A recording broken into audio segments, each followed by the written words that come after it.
यह है जी के रणभूमि, जहां हर सवाल जीत की तैयारी है। आज की इस चर्चा का विषय है भारत की प्रमुख नदी घाटी परियोजनाएं, जिन्हें अक्सर देश की जीवन रेखा भी कहा जाता है। और आज के हमारे तथ्य, आंकड़े और मुख्य स्रोत एक बहुत ही बेहतरीन प्रेजेंटेशन से लिए गए हैं, जिसका शीर्षक है लाइफलाइंस ऑफ इंडिया। हाँ, और इस प्रेजेंटेशन में बहुत सी ऐसी बातें हैं जो वाकई सोचने पर मजबूर कर देती हैं। बिल्कुल।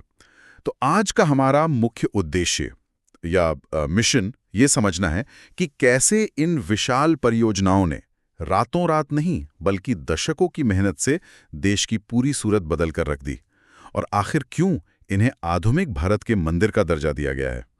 ये एक बहुत बड़ा दर्जा है ना? और शुरुआत करने के लिए मेरे पास एक ऐसा चौंकाने वाला तथ्य है जो शायद बहुत से लोगों को हैरान कर देगा। अक्सर जब बड़े बांधों की बात होती है तो दिमाग में एक या दो नाम आते हैं, लेकिन असलियत यह है कि भारत में 100 या 500 नहीं बल्कि 5000 से भी ज्यादा बड़े बांध मौजूद हैं। 5000? ये वाकई एक बहुत बड़ा आंकड़ा है। बिल्कुल। और ये आंकड़ा हमें चीन और अमेरिका के बाद दुनिया का तीसरा सबसे बड़ा बांध निर्माता देश बनाता है। सबसे पहले उभर कर सामने आता है भाखड़ा नंगल बांध। बिल्कुल, भाखड़ा नंगल बांध पंजाब और हिमाचल प्रदेश की सीमा पर सतलुज नदी के तेज बहाव को रोककर बनाया गया बांध भारत की सबसे बड़ी बहुउद्देशीय परियोजना है। ये इतना प्रभावशाली था कि इसके निर्माण के समय पंडित जवाहरलाल नेहरू ने इसे आधुनिक भारत का मंदिर कहा था, लेकिन स्रोत में एक शब्द का इस्तेमाल हुआ है कि तकनीकी रूप से इसे एक ग्रेविटी डैम या गुरुत्वाकर्षण बांध कहा जाता है। हाँ, ग्रेविटी डैम।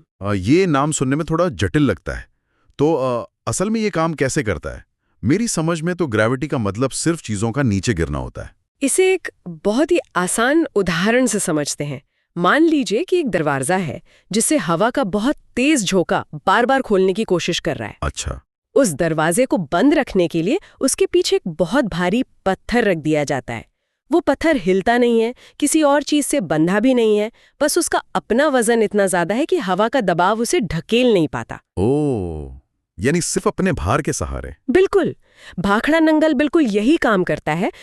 ऊंचाई की बात करते हैं तो सीधे उत्तराखंड का रुख करना पड़ता है, टेहरी बांध की तरफ। हाँ, हिमालय की गोद में भागीरथी नदी पर खड़ा टेहरी बांध। लेकिन यहाँ एक सवाल मन में आता है। हिमालय एक ऐसा क्षेत्र है जहां अक्सर भूकंप आते रहते हैं।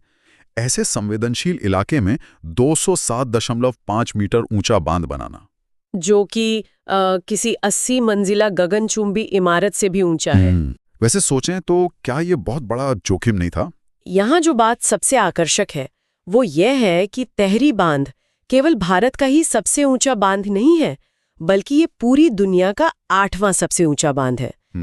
जब हम आकार और इंसानी मेहनत की बात करते हैं तो तेलंगाना और आंध्र प्रदेश की सीमा पर कृष्णा नदी पर बने नागार्जुन सागर बंध का जिक्र आना लाजमी है। बिल्कुल, ये एक मानव निर्मित चमत्कार है। कृष्णा नदी पर बना ये बंध इंजीनियरिंग का चमत्कार इसलिए है क्योंकि ये दुनिया का सबसे बड़ा मेसनरी यानी ईंट पत्थर की चिनाई वाला बंध है। और सुनने वालों को ये जानकर आश्चर्य होगा कि इसे बनाने में किसी भारी मशीनरी का नहीं बल्कि लगभग 45,000 मजदूरों के हाथों का इस्तेमाल हुआ था। का इतिहास सचमुच मानवीय इच्छा शक्ति की एक अद्भुत कहानी है। तो ओडिशा की महानदी पर बने हीराकुड बांध का नाम कैसे छूट सकता है? हीराकुड बांध अपने आप में एक अद्भुत उदाहरण है। इस बांध का आंकड़ा ऐसा है जो किसी को भी हंसने पर मजबूर कर दे। इसकी कुल लंबाई 25.8 किलोमीटर है। आज के समय में महानगरों का ट्रैफिक पार करते हुए 25 किलोमीटर जाने में इंसान को 2 घंटे लग जाते हैं, और यहाँ इंजीनियरों ने 25.8 किलोमीटर लंबी पूरी की पूरी दीवार खड़ी कर दी। हाँ, सुनने में थोड़ा अजीब जरूर लगता है। आखिर इतनी लंबी दीवार बनाने की क्या जरूरत आ पड़ी थी? हीराकुड बंध की ये लंबाई अकारण नहीं है। दरअसल ये विश्व का सबसे लंबा मिट्टी का बंध है। महानदी को अक्सर ओडिशा का शोक कहा जाता था क्योंकि मानसून में ये नदी भयंकर बाढ़ लाती थी। अच्छा, तो बाढ़ रोकने के लिए इतनी लंबी दीवार बनानी पड़ी? हाँ, समस्या ये थी कि महानदी का जलग्रहण क्षेत्र और फैलाव इतना विशाल था कि पानी को किसी एक संकरी घाटी में रोकना असंभव था। पानी को रोकने के लिए एक बहुत लंबे इलाके को घेरना जरूरी था ताकि पानी किनारों से ना बह जाए। तो इसकी मुख्य दीवार कितनी लंबी है? इसकी मुख्य कंक्रीट की दीवार लगभग 4.8 किलोमीटर लंबी है। लेकिन बंद के दोनों तरफ जो मिट्टी के तटबंध बनाए गए हैं उन्हें मिलाकर ये कुल 25.8 किलोमीटर तक फैल जाता है। राजस्थान की इंदिरा गांधी नहर है, जो इलाका सदियों से सिर्फ उड़ती रेत और भयानक सूखे के लिए जाना जाता था। वहां आज लहलहाते खेत नजर आते हैं। हाँ, इसने तो पूरे इलाके की किस्मत ही बदल दी। पंजाब के हरिके बराज से शुरू होकर 650 किलोमीटर का सफर तय करने वाली ये भारत की सबसे लंबी नहर है। इंदिरा गांधी नहर के बिना हम आज के भारत की खाद्य सुरक्षा की कल्पना भी नहीं कर सकते। सतलुज और ब्यास नदियों के संगम से जो पानी निकला, उसे थार रेगिस्तान के बीचों बीच ले जाना प्रकृति के नियमों को चुनौती देने जैसा था। थार रेगिस्तान में पानी ले जाना वाकई एक बड़ा सपना था। ये कोई साधारण नहर नहीं है, ये एक पूरी नई पारिस्थितिकी, एक नए माहौल का निर्माण है।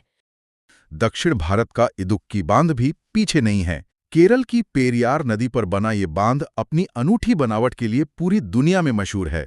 इदुक्की बांध की बनावट सच में बहुत खास है। ये बाकी आम बांधों की तरह एक सीधी दीवार नहीं है, बल्कि इसका आकार किसी धनुष की तरह घुमावदार है। अगर हम इसे बड़े परिदृश्य से जोड़कर देखें तो इदुक्की बांध की वास्तुकला सचमुच एक इंजीनियरिंग मास्टरपीस है। ये एशिया के सबसे ऊंचे डबल कर्वेचर आर्च डैम्स में से एक है। ये डबल कर्वेचर आर्च डैम का कॉन्सेप्ट क्या होता है? आर्च डैम का कॉन्सेप्ट बहुत ही अनोखा होता है। इसे ऐसे समझे जैसे अंडे का छिलका होता है, जो बाहर से पड़ने वाले दबाव को अपने घुमाव के कारण चारों तरफ बांट देता है। इडुक्की बंध कुरावन और कुराथी नामक दो बहुत ही मजबूत और विशाल पहाड़ियों के बीच एक संकरी जगह में बना है। तुंगा भद्रा बांध पर देखने को मिलता है। कर्नाटका और आंध्र प्रदेश की सीमा पर स्थित इस विशाल सिंचाई परियोजना की खासियत इसका दृश्य है। मॉनसून में इसका दृश्य वाकई देखने लायक होता है। बिल्कुल, मॉनसून के दौरान जब इसके 33 विशाल गेट्स एक साथ खोले जाते हैं तो वो दृश्य ऐसा होता है मानो कोई नियंत्रित नायाग्रा फॉल्स हो। वो सिर्फ एक तकनीकी ढांचा नहीं रह जाता, बल्कि अपनी पूरी ताकत के साथ गरजता हुआ एक जलप्रपात बन जाता है। 33 गेट से गिरता हुआ पानी वाकई किसी को भी मंत्रमुग्ध कर सकता है। महाराष्ट्र की जीवन रेखा कहे जाने वाले कोयना बांध के इतिहास से मिलता है। कोयना बांध का सफर हमें बताता है कि इंजीनियरिंग केवल ढांचा खड़ा करना नहीं है, बल्कि अपनी गलतियों और आपदाओं से सीखना भी है। वहां कोई भूकंप आया था ना? हाँ, 1967 में कोयना क्षेत्र में एक बहुत ही भीषण भूकंप आया था। ये भूकंप इतना शक्तिशाली था कि उसने आसपास के पूरे इलाके को हिलाकर रख दिया और बांध को भी काफी नुकसान पहुंचाया। उस समय ये डर पैदा हो गया था कि बांध टूट ना जाए। तब तो बहुत बड़ी तबाही मच सकती थी। बिल्कुल, लेकिन इसके बाद इंजीनियरों ने हार नहीं मानी। उन्होंने इस बांध को दोबारा डिजाइन किया और विशेष रूप से भूकंपरोधी या अर्थक्वेक रेजिस्टेंट तकनीक का उपयोग करके इसे पहले से कहीं अधिक मजबूत बना दिया। कश्मीर के चिनाब नदी पर बना सलाल प्रोजेक्ट भी एक बहुत ही अलग तरह की कहानी कहता है। सलाल प्रोजेक्ट की तकनीक तो पूरी तरह से अलग ही है। आमतौर पर हम सोचते हैं कि बांध का मतलब है नदी के पानी को पूरी तरह रोककर एक बहुत बड़ी कृत्रिम झील बना देना, लेकिन सलाल बांध का तरीका कुछ अलग ही है ना? सलाल बांध तकनीकी रूप से बहुत ही खास है, क्योंकि ये भारत की पहली ऐसी बड़ी जल विद्युत परियोजना थी जो रन ऑफ द रिवर तकनीक पर आधारित थी। रन ऑफ द रिवर, इसका क्या मतलब होता है? जैसा कि नाम से ही पता चलता है, इस तकनीक में नदी के प्राकृतिक प्रवाह को पूरी तरह से रोका या जमा नहीं किया जाता।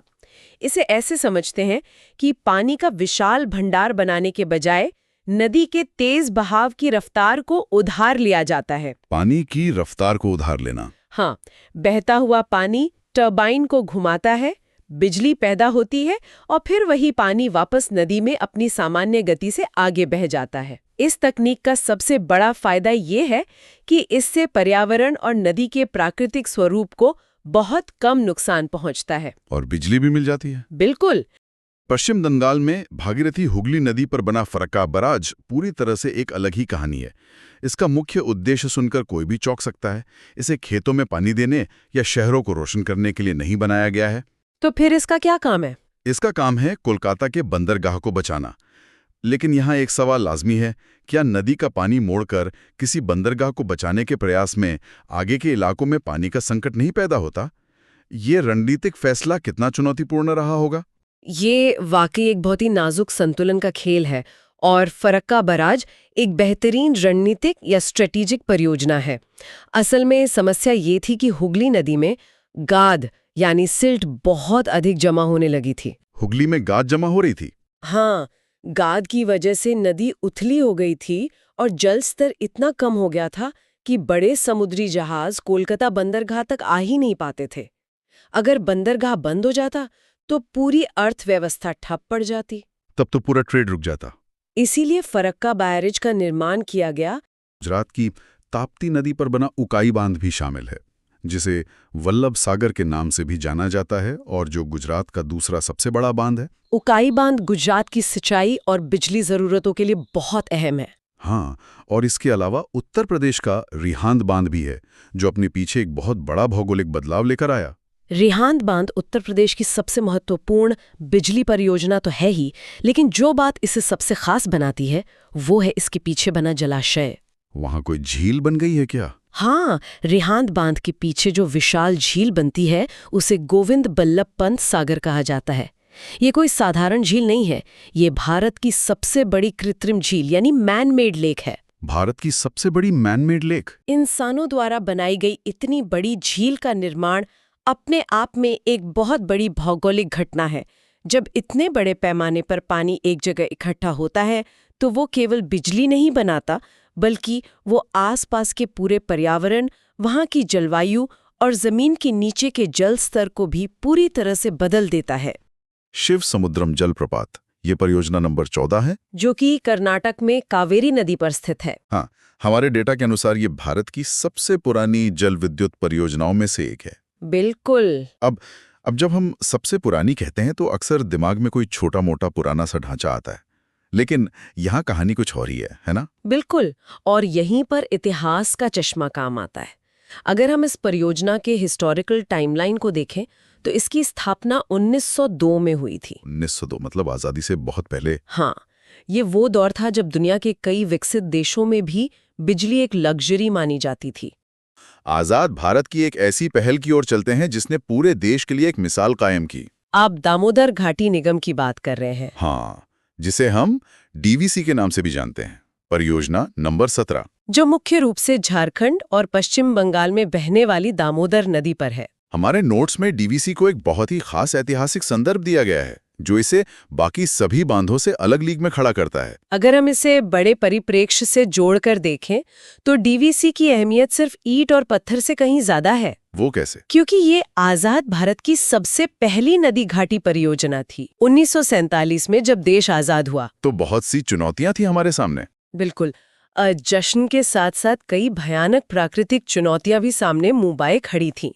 उनमें से एक सबसे खौफनाक चुनौती थी दामोदर नदी की बाढ़। मैंने सुना है ऐसे कुछ खास नाम से बुलाया जाता था। हाँ, इस नदी के रौद्र रूप के कारण इसे बंगाल का शोक यानी सोरो ऑफ बंगाल के नाम से जाना जाता था। बंगाल का शोक, ये बहुत ही गहरा नाम है। हर साल ये नदी फसलें, घर और आजीविका तबाह कर देती थी। इसलिए इस प्रोजेक्ट का पहला और सबसे जरूरी मकसद था इस शोक को खत्म करना, मतलब बाढ़ को कंट्रोल करना। एकदम सही। लेकिन यहाँ जो सबसे ज्यादा चौंकाने वाली बात मुझे लगी वो इसका डिजाइन मॉडल है।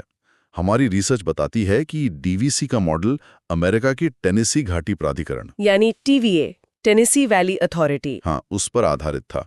स्वर्ण रेखा बहुउद्देश्य परियोजना, परियोजना नंबर 13, जो झारखंड और ओडिशा की सीमा पर स्वर्ण रेखा नदी पर स्थित है। स्लाइड्स के मुताबिक ये प्रोजेक्ट इंडस्ट्रियल और एग्रीकल्चरल डेवलपमेंट के लिए गेम चेंजर है।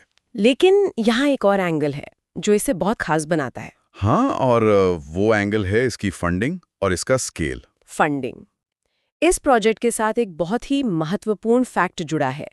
इसे विश्व बैंक यानी वर्ल्ड बैंक की मदद से शुरू किया गया था। वर्ल्ड बैंक का इन्वॉल्वमेंट, ये तो बहुत बड़ी बात हो जाती है। अब ये समझना बहुत जरूरी है कि जब किसी लोकल नदी घाटी परियोजना में विश्व बैंक जैसी संस्था शामिल होती है तो उसका सीधा मतलब है कि उस प्रोजेक्ट का आर्थिक इम्पैक्ट बहुत विशाल होने वाला है। बिल्कुल। इसका एक प्रमुख काम स्वर्ण रेखा नदी में आने वाली खतरनाक बाढ़ को नियंत्रित करना है। तेनुघाट बांध। हाँ, परियोजना नंबर 16, हम बात कर रहे हैं तेनुघाट बांध की। ये झारखंड के बोकारो जिले में दामोदर नदी पर बना है। एक बार फिर से दामोदर नदी का नाम आ रहा है। हाँ, जो दिखाता है कि ये नदी इंडस्ट्रियल बेल्ट के लिए कितनी बड़ी लाइफलाइन है। लेकिन स्लाइड्स में तेनुघाट बांध के नोट्स में एक ऐसा इंजीनियरिंग फैक्ट है जिसने मुझे सच में सोचने पे मजबूर कर दिया। कौन सा फैक्ट? इसे एक मिट्टी का बांध यानी अर्थफिल डैम कहा गया है। एक तरफ हम विशाल कंक्रीट के स्ट्रक्चर्स की बात करते हैं और दूसरी तरफ मिट्टी का बांध। यह पानी के इतने भयानक दबाव को कैसे झेल लेता है? मिट्टी तो बह जानी चाहिए। ये सिविल इंजीनियरिंग का एक बहुत ही खूबसूरत पहलू है।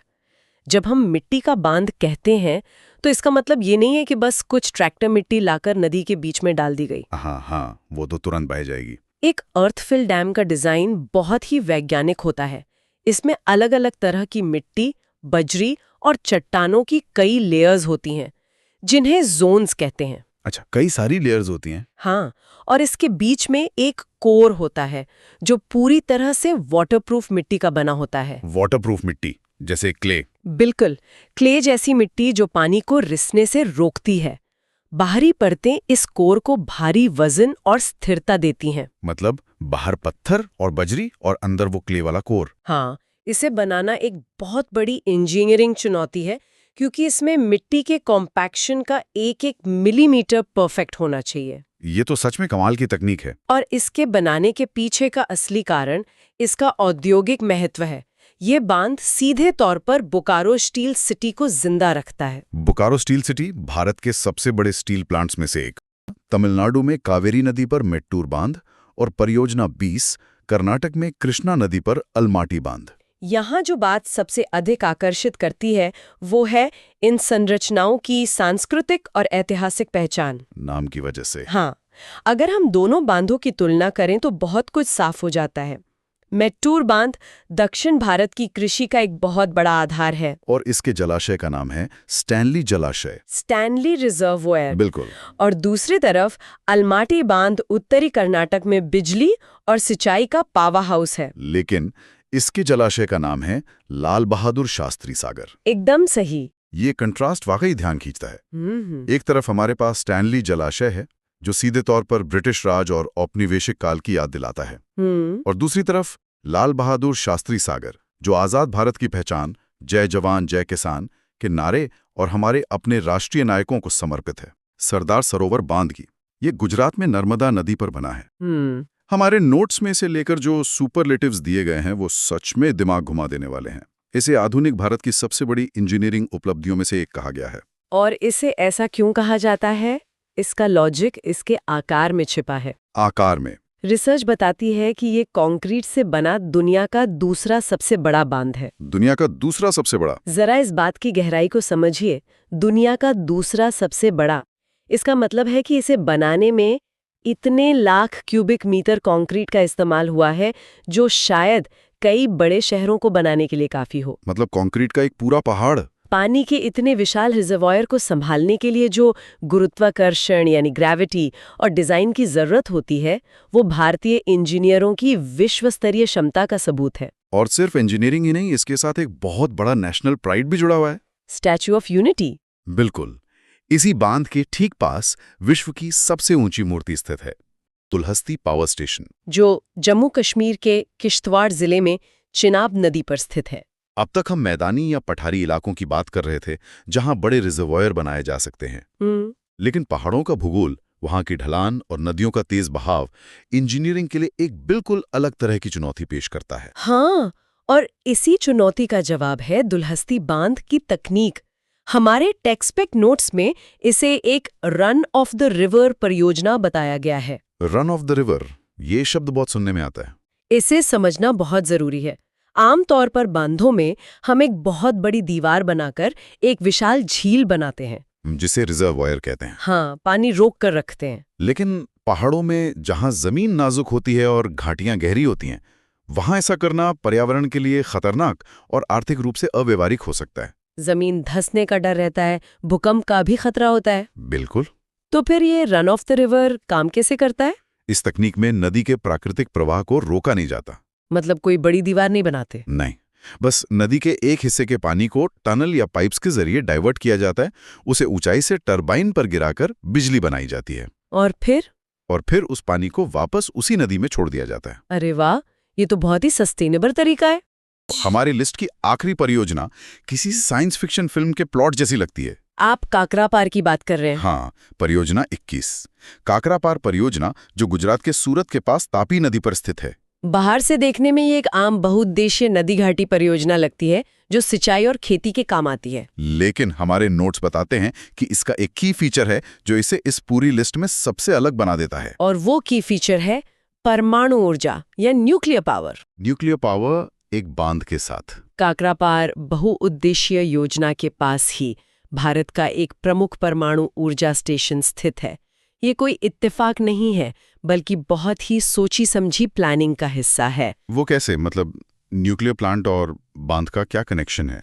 एक न्यूक्लियर पावर प्लांट में जब परमाणु विखंडन यानी न्यूक्लियर फिशन होता है तो उससे भयानक मात्रा में गर्मी पैदा होती है। हाँ, वो तो बहुत गर्म होता होगा। उस प्लांट को सुरक्षित रखने और टर्बाइन्स को चलाने के बाद उस पूरे सिस्टम को ठंडा करने के लिए पानी की एक विशाल और कभी न रुकने वाली सप्लाई चाहिए होती है। ओहो, मतलब अगर पानी की सप्लाई में थोड़ी भी रुकावट आए तो न्यूक्लियर प्लांट के लिए बहुत बड़ा खतरा हो सकता है। मेल्टडाउन का रिस्क। बिल्कुल, और यहीं पर काकरापार नदी घाटी परियोजना का रोल आता है। ये डैम उस न्यूक्लियर रिएक्टर के लिए एक गारंटीड और निरंतर वाटर रिजर्व का काम करता है।